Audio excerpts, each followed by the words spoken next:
হাতঘড়ি এর ইংরেজি হচ্ছে রিস্ট ওয়াচ। আজকের ভিডিও আমাদের জন্য উপকৃত হতে যাচ্ছে। Today's video is going to very helpful for us. আজ আমরা সময় এবং হাতঘড়ি সম্পর্কে শিখব।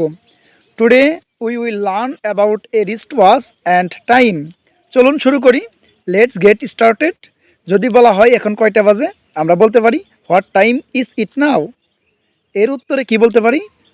আমরা বলতে পারি প্রথমে আমাকে ঘড়িটা চেক করতে দাও। At first let me check my watch.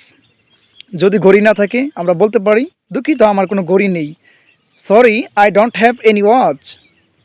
যদি এখন মনে করেন 7টা বাজে, আমরা বলতে পারি ইট ইজ 7 o'clock।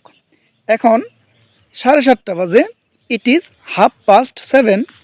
এখন 7:15 বাজে, ইট ইজ এ 7:15। এখন 7:45 বাজে, ইট ইজ এ 6:45। 7টা বাজতে 10 মিনিট বাকি, আমরা বলতে পারি ইট ইজ 10 minutes to 7।